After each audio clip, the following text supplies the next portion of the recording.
নমস্কার বন্ধুরা, কেমন আছেন সকলে? আশা করি সকলে ভালো আছেন ও সুস্থ আছেন। পায়েলের পাঁচমিশালি ইউটিউব চ্যানেলের নতুন আরেকটি ব্লগে আপনাদের সকলকে স্বাগত জানাই। আজ আমি আপনাদের জন্য নিয়ে এসেছি আমার উত্তরবঙ্গ সফরের তৃতীয় পর্বের ভিডিও।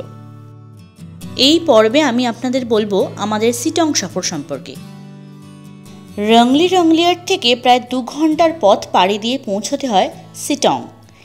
এই পথে পড়ে মংপু ও যোগীঘাট।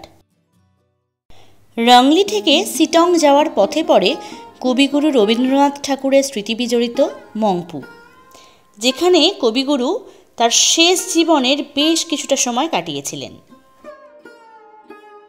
দার্জিলিং জেলার এই মংপুতে প্রচুর সিংকোনা চাষ হয়। এই সিংকোনা দিয়ে তৈরি হয় ম্যালেরিয়ার ওষুধ কুইনাইন। মংপুর কুইনাইন ফ্যাক্টরির হেড কুইনোলজিস্ট বা মুখ্য অধিকর্তা ছিলেন মনমোহন সেন। তারই তৎকালীন কোয়ার্টার আজকের এই রবীন্দ্র ভবন। মনমোহন সেনের স্ত্রী মৈত্রেয়ী দেবী ছিলেন বিশ্বকবির একজন গুণমুগ্ধ ভক্ত। গুরুদেব রবীন্দ্রনাথ ঠাকুর যখন কালিম্পং আসেন, তখনই মংপুতে আসার আমন্ত্রণ জানিয়েছিলেন অধ্যাপক সুরেন্দ্রনাথ দাশগুপ্তের কন্যা তথা মনমোহন সেনের স্ত্রী মৈত্রেয়ী দেবী। তার ডাকেই কবি প্রথম 1938 সালের 21শে মে মংপু আসেন। কবি মোট 4 বার আসেন এই মংপুতে, শেষবার আসেন 1940 সালে। এখানে তার এখন ব্যবহৃত জিনিসপত্র কিছু রাখা আছে। কবিগুরু এই বাড়িতে থাকাকালীনই তার বিখ্যাত জন্মদিন কবিতাটি রচনা করেছিলেন 1940 সালে, যা এখান থেকে রেডিও মারফত আকাশবাণীতে সম্প্রচারিত হয়েছিল।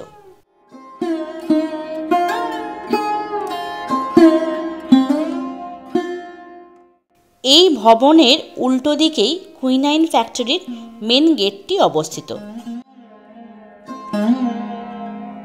একজন রবীন্দ্র অনুরাগী হিসেবে এই স্থানটি আমার কাছে সত্যিই তীর্থতুল্য।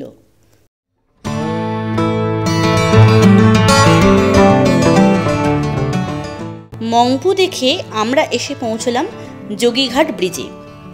যোগীঘাট ব্রিজটি স্থানীয়ভাবে খুবই গুরুত্বপূর্ণ।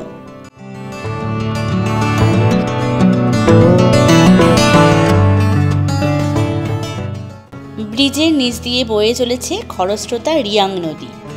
ব্রিজের অদূরের পাথুরে পথ বেয়ে নিচে নদীর তীরে নেমে যাওয়া যায়।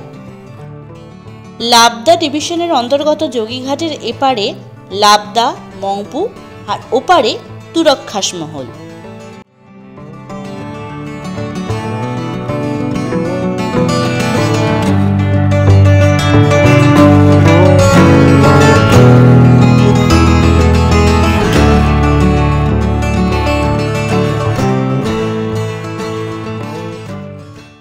যোগীঘাট থেকে তুরক খাসমহলের দিক দিয়ে এসে পৌঁছলাম শিটং। দার্জিলিং জেলার শিটং গ্রামটি কমলালেবুর গ্রাম নামেই প্রসিদ্ধ। শিটংয়ে আমরা যে হোমস্টেতে ছিলাম তার বিশদ বিবরণ আমার উত্তরবঙ্গ সফরের পরবর্তী পর্বের ভিডিওয়ে আপনাদের জানাবো। শিটং মূলত 3 ভাগে বিভক্ত: আপার শিটং, মিডল শিটং ও লোয়ার শিটং। শিটংয়ের অন্যতম আকর্ষণ হল কমলালেবু। নভেম্বর থেকে জানুয়ারি মাসে এখানে প্রচুর কমলালেবু হয়। আমরা যে সময়ে গেছিলাম শিটং, সেই সময় অর্থাৎ অক্টোবরের শেষ দিক এবং নভেম্বরের শুরু, সেই সময় লেবু কাঁচা অবস্থাতেই গাছে ঝুলতে দেখেছি। আপনারা যদি চান পাকা কমলালেবু দেখতে, তাহলে আপনাদের আসতে হবে ডিসেম্বর জানুয়ারি মাসে।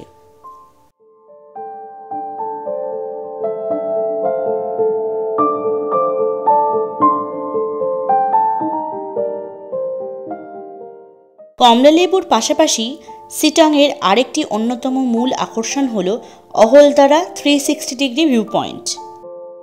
আপার শিটংয়ের অহলদারা ভিউ পয়েন্ট থেকে সমগ্র শিটং, কাঞ্চনজঙ্ঘার সৌন্দর্য ও তিস্তার দৃশ্য 360 ডিগ্রি ভিউতে দেখা যায়। যদিও কালী পুজোর আগে বঙ্গোপসাগরে সৃষ্ট ঘূর্ণিঝড়ের প্রভাবে এই নভেম্বর মাসের শুরুতেও আমরা অহলদারা মেঘে ঢাকাই পেলাম, তাই 360 ডিগ্রি ভিউ প্রত্যক্ষ করা আমাদের আর হলো না। দূরের ওই জায়গাটার নাম নাকি টেগোরস ফেস।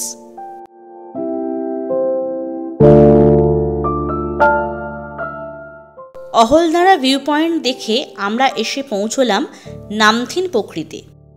নেপালি ভাষায় পোখরি কথার অর্থ হলো জলাশয় বা ছোট লেক।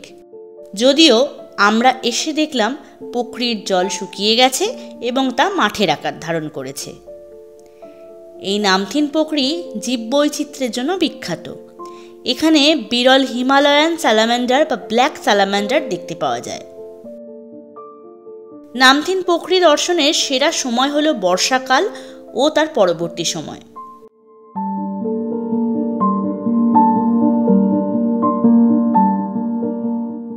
পোখরির আশেপাশে ঘন বনাঞ্চলে চারদিক ঢাকা।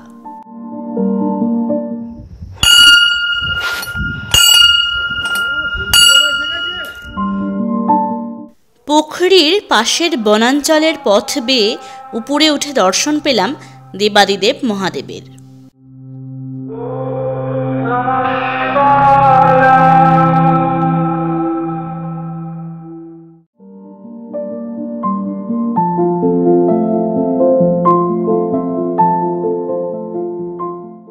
নামথিন পোখরি দেখে ফেরার পথে সামদারা টি গার্ডেনটিও ঘুরে দেখলাম।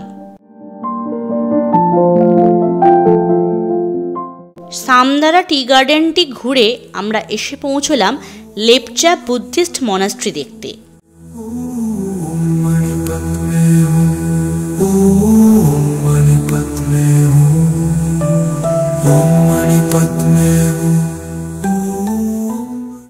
এখানে বুদ্ধের মূর্তিটা একটু অন্যরকম মনে হওয়ায় প্রশ্ন করতে একজন বললেন এটি নাকি গুরু পদ্মসম্ভবা।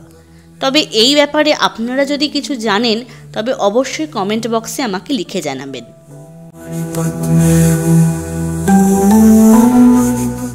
লেপচা মনাস্ট্রি থেকে উঠে এসে উল্টো দিকের পথ ধরে পৌঁছলাম এই আই লাভ সিটং লেখাটির কাছে।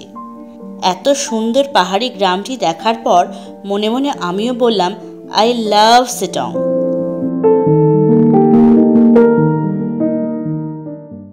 সারাদিন ঘুরে এসে সন্ধ্যায় হোমস্টের লনে বসে বারবিকিউ আর বোনফায়ারের মজা নিতে নিতে উপভোগ করলাম রাতের সিটংয়ের সৌন্দর্য।